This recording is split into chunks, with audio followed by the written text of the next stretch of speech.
I think the panel has discussed quite a lot on the investment part, especially the R&D. How about your views on the talent development?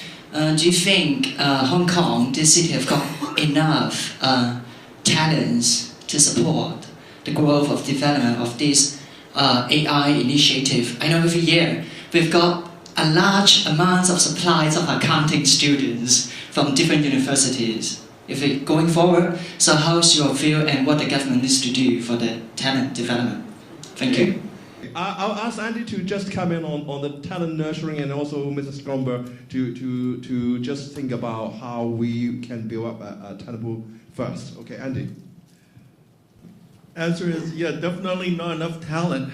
In the past few years, not to mention just AI, but IT in general, Hong Kong is an extreme shortage of IT talent. Of course, Charles knows this very well.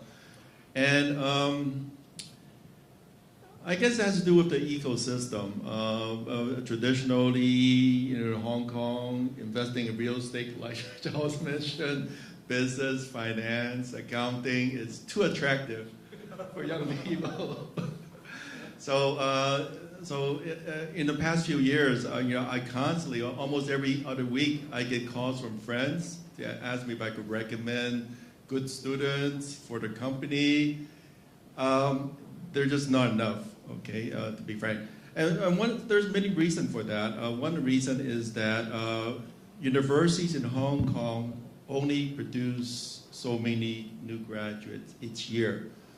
The number has been pretty stable over the past decade. And it doesn't really reflect the demand in the market. So that's one reason. And another reason is that, like I said, a lot more students, a larger percentage of students are looking into starting up themselves. So it's harder for companies to attract young talent because young people, they have nothing to lose, might as well try and start up a company. Who knows, in 1 or 2 years, it might be a unicorn. So yeah, definitely there's a lot of shortage. Having said that, the universities have been educating our students in subject that is of the strongest demand. For example, at City University, we have, within the computer science department, we have several different specialization streams. I think 5-6 years ago, we have a stream called data science, and that has become the most popular stream. So we've been producing a lot of data scientists over the past 5-6 years. And now we have a new stream in AI. I'm sure that's going to be very popular as well. So in terms of nurturing talent, the universities are doing their best. It's just that we're not accepting enough, and we're not producing them fast enough for the market. I think we're good. Mr. Schoneburg, how do you find the young people here in Hong Kong? There are none, really. No, it's a real problem. I mean, for a company like us, right, we would need thousands. So they're producing the universities tens, maybe, huh? We're lucky. On top of that, the depth of the education is, I'd say, questionable. So to be honest with you, I have a very negative feel about AI talent. So the only chance you have is immigration, literally. Get people from the outside world as much as you can. And what we do, for example, besides working closely with universities, we start our own AI academy in-house. We retrain our staff. That's it. It's the only solution we see. Jacqueline?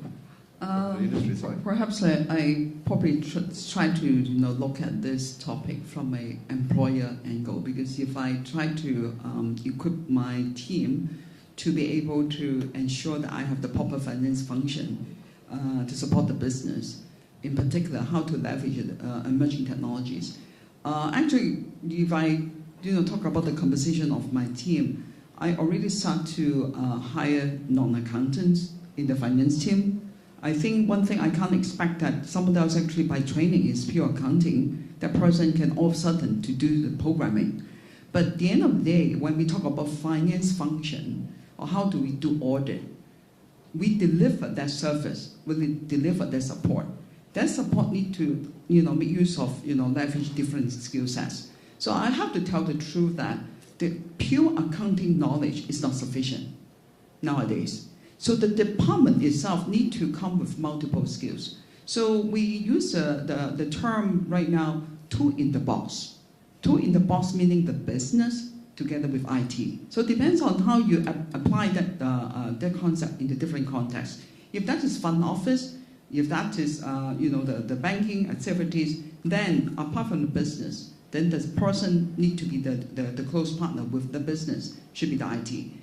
If I talk about the finance team, same thing. So if I need to deliver the finance support, I need to have my IT partner strong enough, to work with me. So that could be a separate IT team, IT department within my bank or my organization. But at the same time, you can imagine whenever you call them, they must be busy. They must be very tied up in terms of a lot of initiatives, in particular the front office. So I cannot wait. So I need to have my own IT people sitting in my department.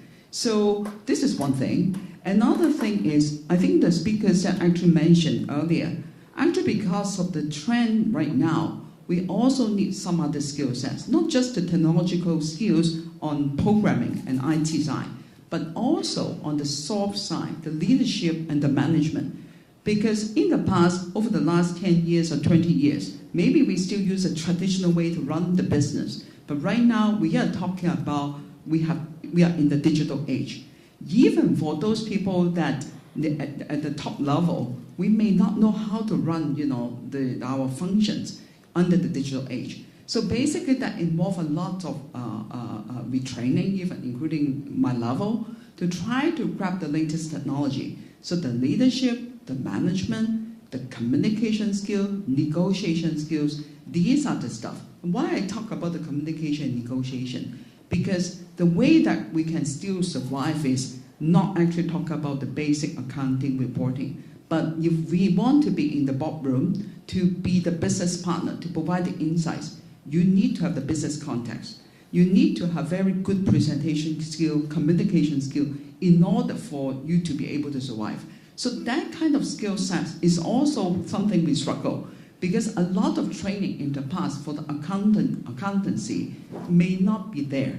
And I remember there's one little conversation that, people just say, oh, this guy, this boy or girl, they are very suitable for accountancy because they are very quiet. Then I ask a question, why a quiet person is suitable to do the accountancy? Right? Unfair, right? But that is the... Oh, really? Right?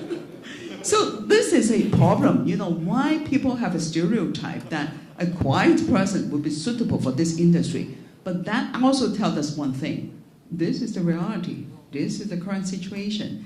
If we want the profession still exists, in the future, we need to ensure that we have the right skill sets. Charles?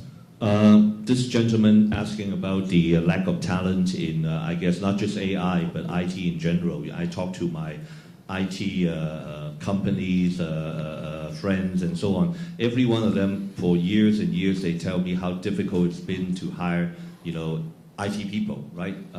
Of almost any skill set. Now, is it because there is a lack of good people in technology or IT coming out in Hong Kong? Definitely not. Because we do see some problems in attracting the best students into technology. I mean, we all know that, right? The best students go into global finance or maybe accounting rather than IT, because many of them really believe that it is better to come out with a business degree rather than a BS degree for whatever reason, not to putting down either side, but that seemed to be for the last 10, 15 years, the trend, right? Because they think that if they probably can get a job in IFC, they can make more money, right? But anyway, but the reality is, on the other hand, we do see a lot of very good graduates at undergraduate or even graduate levels that are actually getting a job right away, very quickly, with or without experience in overseas, in Silicon Valley, in Shanghai, in Singapore, in other countries. These days, they're telling me even they're recruiting Hong Kong graduates from Japan. because they're good, but there's not enough of the good IT jobs in Hong Kong, because many of them perceive this to be IT gao, IT dogs type of jobs. I tend to not do that when I'm facing an IT cloud, but anyway. But that's the perception, right? So there's this kind of very complex situation that exists. Now, I certainly agree that we're in a global fight for talent, and we have to attract people coming in. But to be honest, is it very, very difficult in the past to hire people coming in? Yes, the immigration department sometimes is a bit quite bureaucratic and takes a long time and so on. But really, it's not closed. But the problem is, Hong Kong is expensive, right? So how do you really just expect to open up the border and then all these people will come in, no problem, and they happily work in Hong Kong? That's another problem too. So I think while we're not close to that option, we have to also at the same time deal with the existing talent in Hong Kong. As we periodically hear, this big bank or that big organization laying off 100 or 200 IT people, people of my age, and they probably need to some skill set retooling, like Nick said. Well, government got to provide more funding or other support for retooling. Right now, I mean, you and I know that there's only one thing, right, which is the Continuing Education Fund.